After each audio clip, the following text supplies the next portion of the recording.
Social media from day one was built to be addictive, and Facebook makes money off of people engaging more. So it's really in their best interest from a profitability standpoint to get people to engage as long as possible with content. And unfortunately, a lot of the content that's driving that engagement is more sensational and is driving division in the country, in my opinion.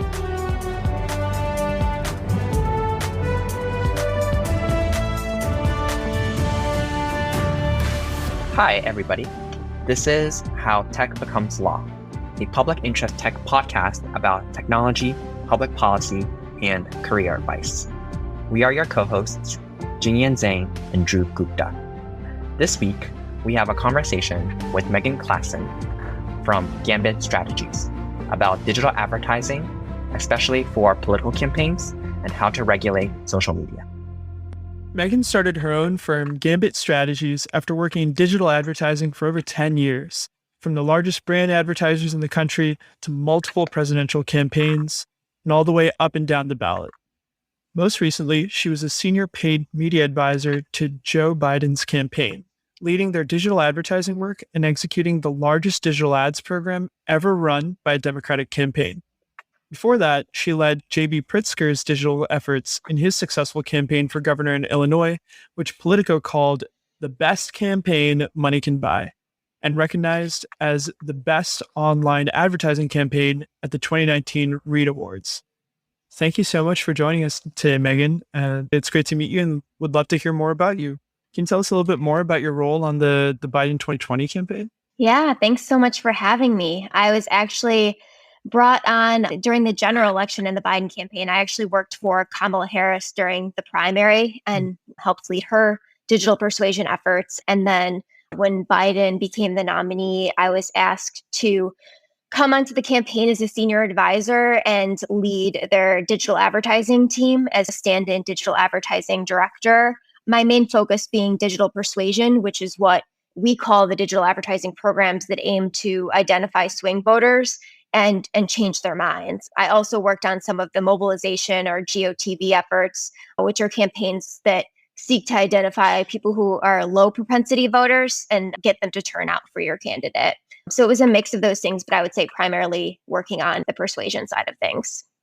So how was working on the Biden 2020 campaign similar or different than the previous campaigns that you worked on, such as Hillary Clinton's presidential campaign in 2016 or Pritzker's campaign for the governor of Illinois in 2018? Well, one of the craziest things was just that everyone was completely remote, which coming from Hillary Clinton's campaign, where we were basically in the office almost 24/7 for the last few months, and everybody was constantly all hands on deck and running around. And you in this campaign vibe when you're in a presidential campaign office where something's always going on, there's news stories and everyone's reacting to things and there's all this energy. So it was certainly strange to do that kind of campaign just sitting in front of a computer on Zoom calls all day in comparison. And I think you definitely lose something from doing that, but we learned a lot of lessons from having to be remote. We didn't have the luxury of having President Biden's time to film all the time, for example, because we had to be very cautious about who he was exposed to and really limit doing those kind of direct to camera videos. So that made us more creative in terms of how we were script writing ads for digital. And another disadvantage is that when you're working on these ads, you have to turn out really quickly. You oftentimes are standing over an editor's shoulder being like, hey, let's change this or let's do this. So it made the editing process slower, but I also think we got better at communicating and setting expectations up front, which is long-term helpful to the party.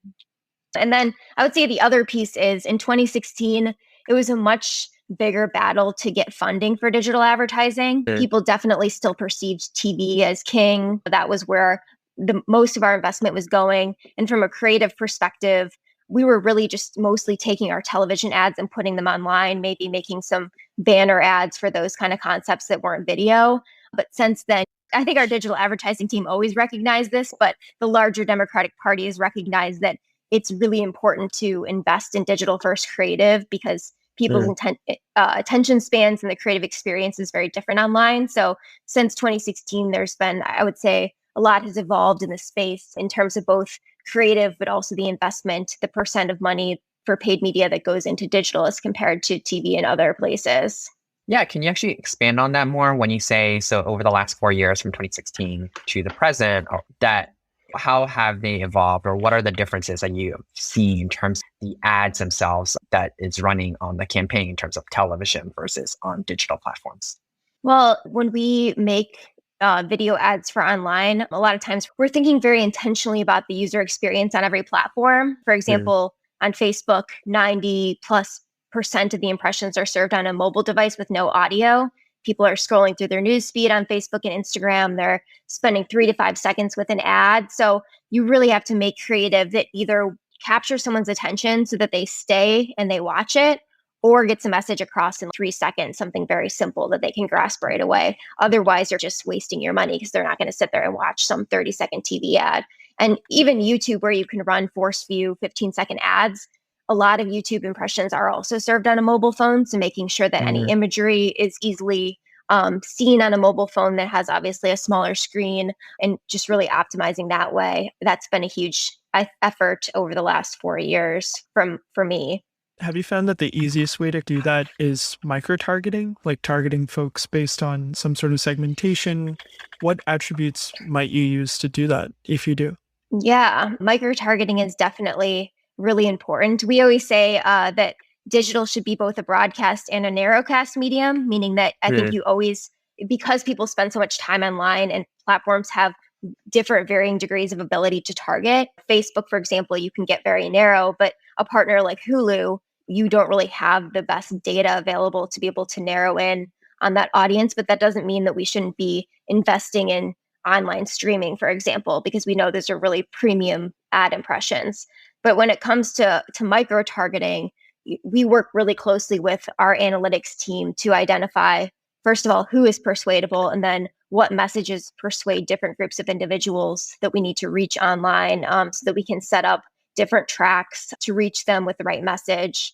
On the Biden campaign, we had about 7 to 10 different targeting tracks per state, including things like what you would expect, like targeting Black voters. We had different targeting tracks for younger Black voters versus older Black voters. Younger Black voters tend to be more progressive than older Black voters and have different things that they care about.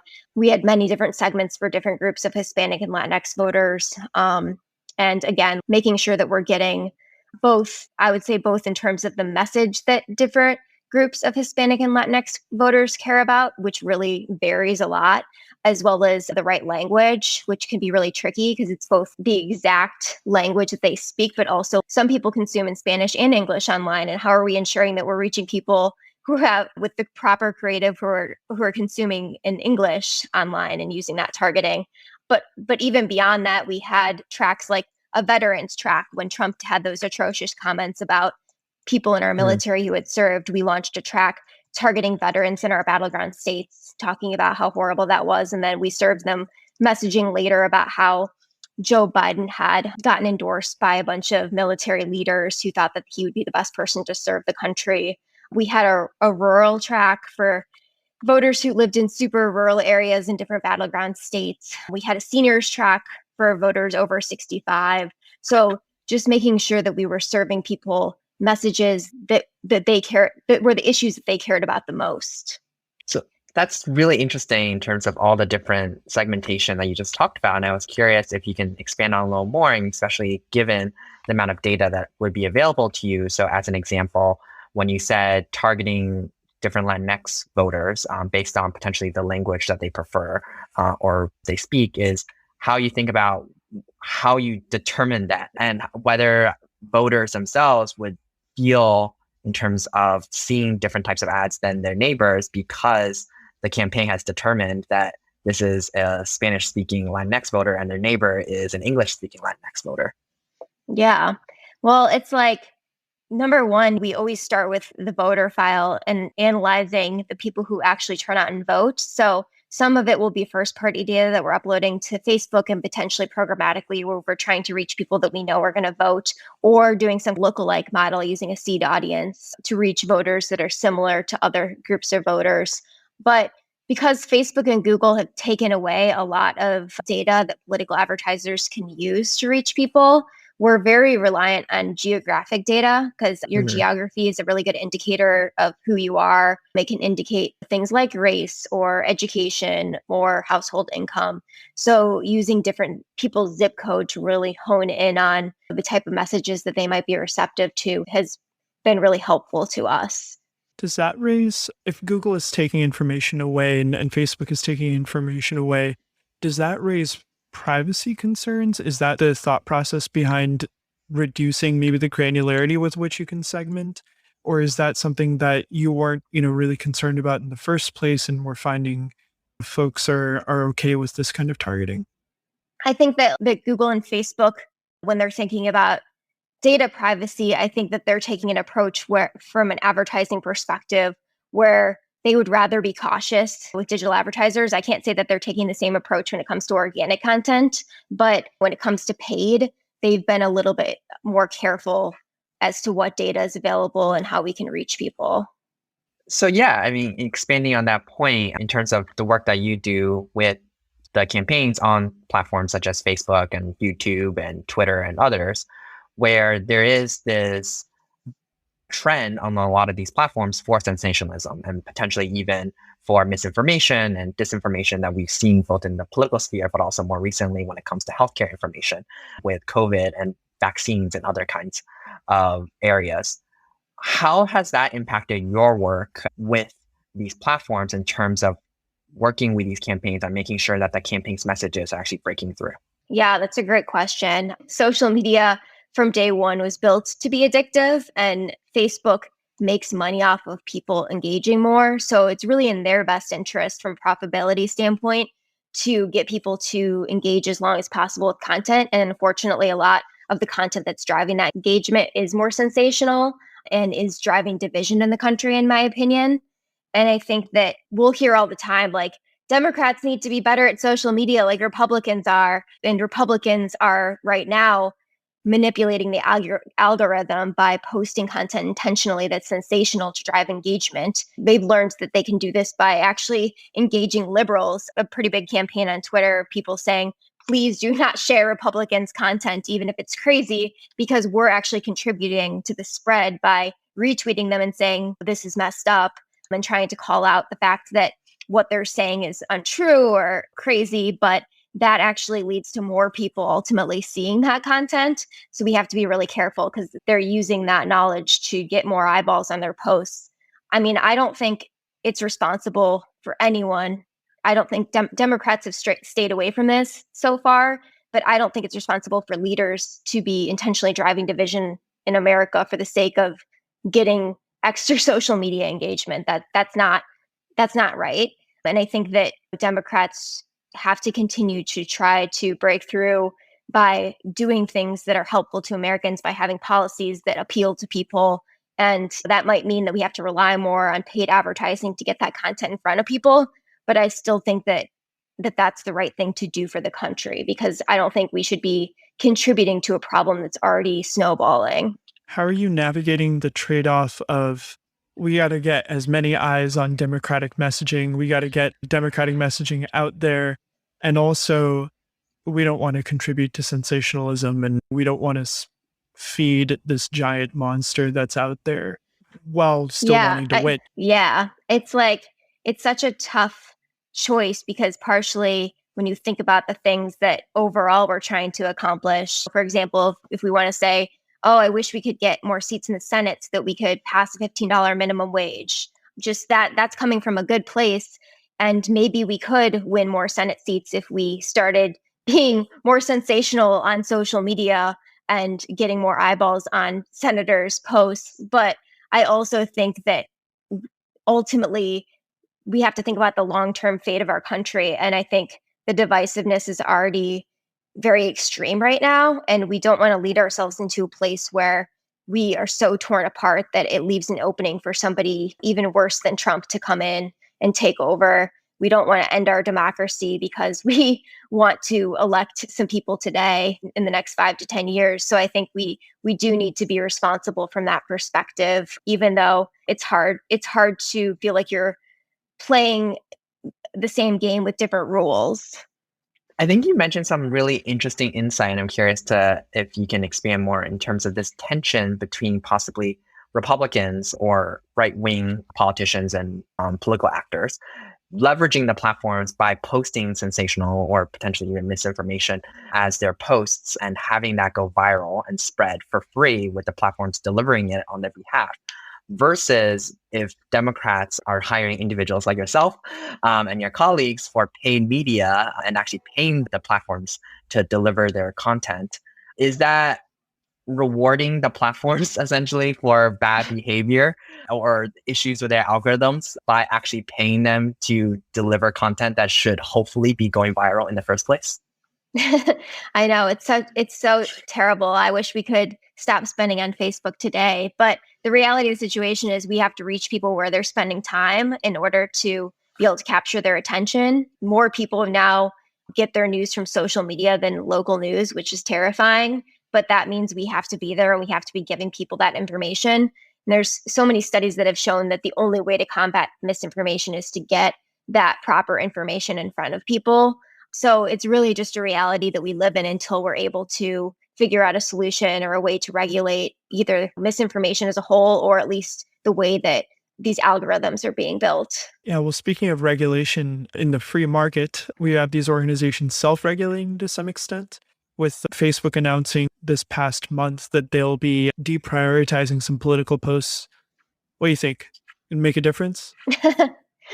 Well, first of all, I think it's insane that we're allowing any industry to self-regulate. Like, can you imagine if we were like, the banks should just self-regulate themselves? It's just, that is never going to work. People are always going to do what's best for their bottom line. So there's no way that this problem is going to be solved until somebody steps in and actually legislates it.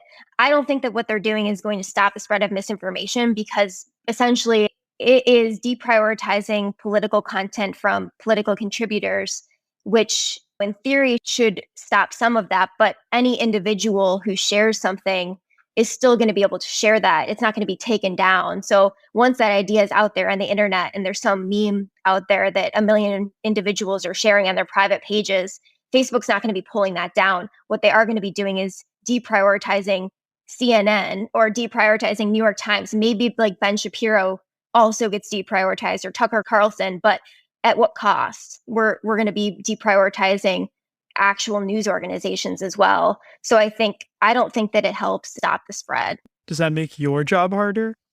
I mean, it's like at the same time, it doesn't impact the way that advertising is delivered in any way. So the way that we are delivering information to people will still be possible. I just think it's a little bit scary that people might not be seeing factual news from news sources and are more likely to see their neighbor's opinion on something. I think that there's a better way to regulate and fact check information and get information in front of people from real sources that fact check. So on that point, and do you see in terms of potential regulations that, given your experience, that could be effective at creating that kind of future? Yeah. I mean, there was an article that came out after this past election cycle that Facebook had actually tested deprioritizing certain things in their algorithm to try to stop the spread of misinformation. And it was successful, but they also found that they lost a lot of money by doing that. And so they stopped doing it.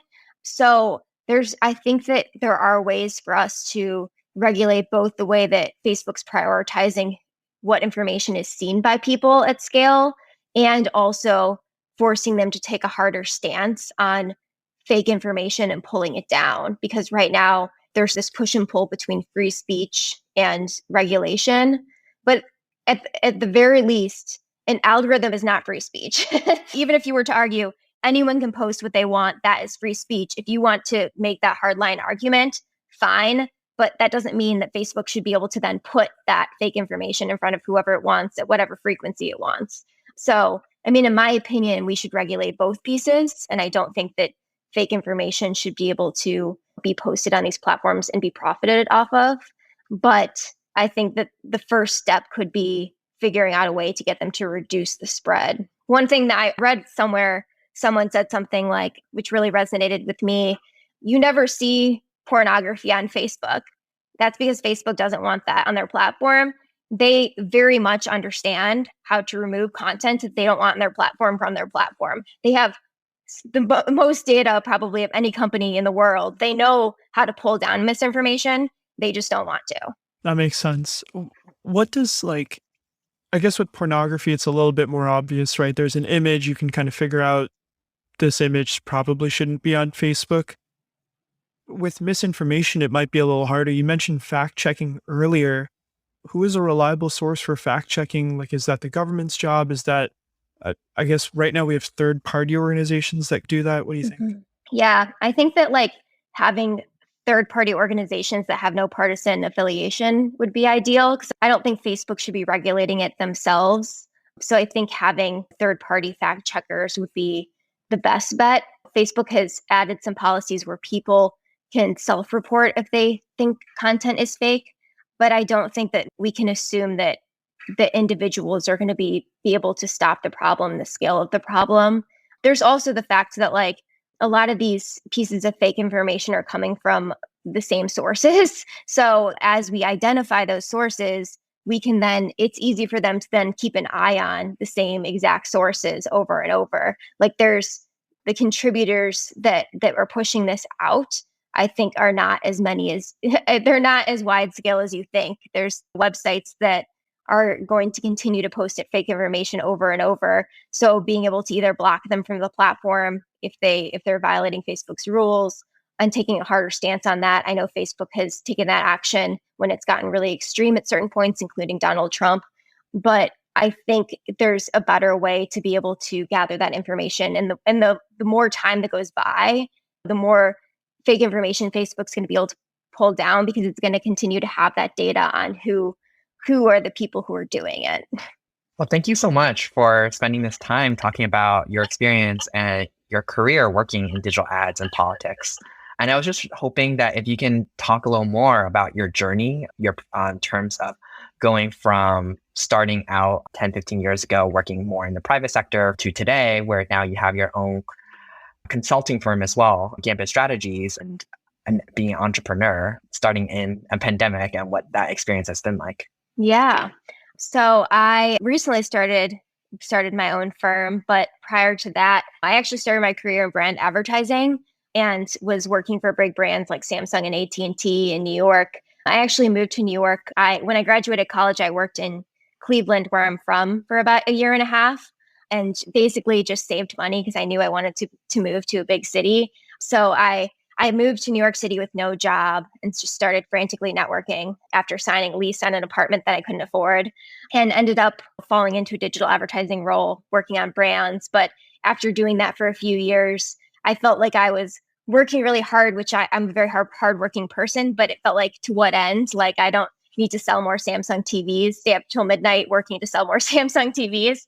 And I was really inspired that Hillary Clinton was running for president during the primary, and ended up randomly applying to work on her digital advertising team via an online application, which I feel like nobody ever gets a job by just randomly applying online, especially a job on a presidential campaign. But it ended up that they were simultaneously looking for somebody who had a different background and experience to join the team, to even out the thinking on the team, because everybody else came from the political side.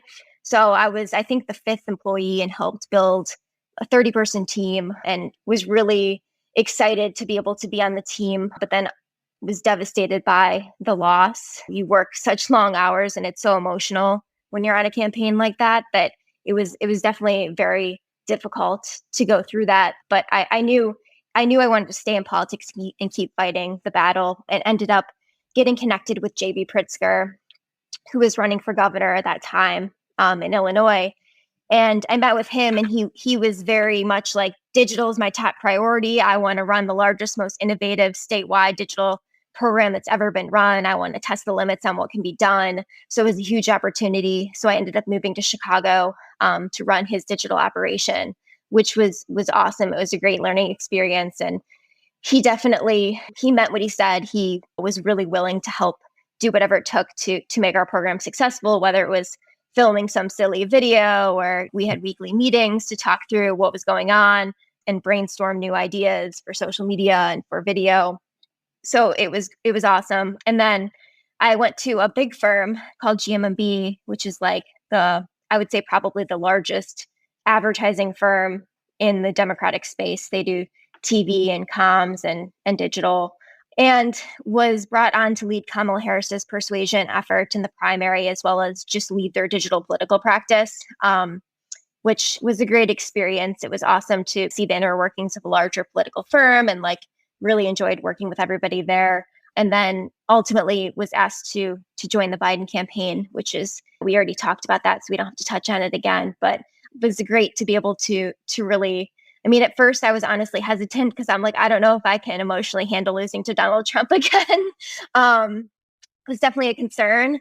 And the pressure of working on a presidential campaign is unlike no other. You are really working all the time, 24/7. But at the end of the day, I couldn't say no because I knew I would regret it if we lost and I hadn't stepped in to help out. So that was a great experience, and I think really helped me think more about starting my own firm. I'd always thought about it because I think there's something so exciting to me about building something. And I've had the opportunity to build these awesome teams on Hillary's campaign and JB's campaign. But then at the end, the campaign disperses and you've built this awesome team and then they're gone. So to me, it was really appealing to be able to build something that would last. And that's definitely one of our goals at Gambit. A lot of the smaller political shops will hire people and then let them go every cycle. And then they'll rehire as the cycle heats up because of the nature of everything. Like a lot of the money that you make as a advertising firm in politics is at the very end of the cycle when everybody actually runs ads. So it's hard to maintain a large staff in those kind of like off periods. But our goal is to hopefully be profitable enough that we can maintain our staff and build something that's lasting and be this really strong digital persuasion shop in this space, because there's a lot of TV firms that are saying that they do digital persuasion and mobilization. Some of them do it well and actually have teams. Some of them are faking it. And then there's digital fundraising firms that raise money for candidates, which is a very different skill set. It's like basically talking to the base and trying to get them to donate. Very different audience than swing voters. And so we felt like there was this gap in the industry, Patrick McHugh, my partner, and I, of people who really specialized in persuading and mobilizing voters online, which is why we started the firm. And it was definitely a scary and tough decision, as I'm sure anyone could imagine stepping into that situation. I had a very stable job. I literally just gotten promoted. I got a bonus, a raise, like they were treating me really well. I also, like, as a woman, I think it was hard because there's always that thought in the back of your head, like, how am I going to take maternity leave if I have my own firm? And there's these different considerations that women, unfortunately, have to think about that men don't have to think about.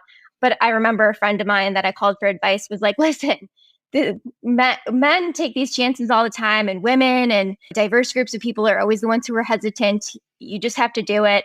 So I got a lot of really great advice from people and ended up moving forward to start the firm. And it's been a great decision. It's been awesome being able to build the team and go out and pitch new work and win a bunch of clients. So we've been really successful so far, and I'm really happy that we did it. Okay, so what I'm hearing is the pro tip is be broke, move to New York, and apply to a job online. Is that what it is? Yeah. Or what? Yeah, it's really, really, really strategic. No, I think it's like, yeah. I think for me, it's like, I think what I would say is like, don't be afraid to take risks, especially when you're young, because the older you get, the more you're going to be risking. That was one of the things I thought about with starting this firm, is like, if I don't start it now and I have kids in a few years, I'm definitely not going to leave my stable job and start a firm when I have to worry about having a child. So like, I think that the younger you are, depending on your financial situation, the more risks you can take. I think the Democratic organizations have been making an effort over the past couple of years to ensure that people of different financial means can have the opportunity to get into some of these roles. In the past, there were so many unpaid internships and such low-level salaries for entry-level jobs that it was basically like, okay, you can only afford to take this job if your parents are basically paying your rent. It's very hard for somebody who doesn't come from certain financial means, and that means a lot of times also that there's not diversity in terms of both like economical background, but also race. And you're getting this group of people that has experience that all look the same. And so I think now they've realized the error of their ways. So a lot of campaigns and organizations are working really hard to make sure that people have that opportunity to get into the industry, which I think is awesome, getting new voices. And I think we also need to make sure that we're getting voices that represent the country, not only the way that people look, but also like people who are from the middle of the country, people who have come from different financial backgrounds, and just people who can understand what an everyday voter might be thinking about and going through. Because people who have the privilege to take an unpaid job in DC probably are not facing the same struggles as most of the country. So, right, on that point, as someone who's worked a lot in politics, and especially on campaigns where you do have lots of young people and as part of the campaigns, either as staffers or actually even as volunteers where they aren't being paid, what would your advice be to young professionals or others who, like yourself, was excited to join a campaign or passionate about politics, but they feel other pressures in their lives as well? They have to feed themselves, their potential family pressures to choose a more safe or traditional career path. Yeah. I mean, obviously, you should never take a job where you don't feel like you can feed yourself or pay your rent or take care of your basic bills. But I think people should think about the short term and the long term of what they want. If politics is something that you see yourself going into and staying in for the long run, ultimately you can make money in politics. It just takes some time to get some experience before you can get to a certain pay level. So there is a payoff eventually if you can stay in it. And I think there's also like the consideration of like your mental and emotional health. I think as Americans, we spend almost all of our time working now, right? All of our waking hours we spend working. And to me, like, I think it's much more challenging mentally and emotionally to be pouring that into something that I don't care about. I think there's something that's more rewarding about being able to at least use that time to do something that you're passionate about. So I think following your passions can also have its payoff from that perspective. Well, hey, Megan. So we always wrap our podcasts with one final question. And so thank you so much for the conversation so far. But I wanted to ask you, as this podcast is how tech becomes law, given your experience, have you seen technology and its design create new rules or laws around how society operates? Well, we talked about data privacy a little bit already. And I think one thing is that websites have just started collecting data on people without really informing them as to how they're going to be using that data or distributing it. People are collecting data and then they're actually selling it to other companies to use it for their own purposes. And consumers whose data is being collected don't even know that that's happening. So I think that's like this back end thing that where people have just accepted that it's a standard. But I think now, as actual people are becoming more informed on what's going on, they're more hesitant to give their data away. Or when people sign up for an app and it says they want access to everything on your phone, maybe not doing that, even if it seems like a fun game, having a little bit more awareness. And hopefully that will lead to more legislation to make sure that people's data is protected over time.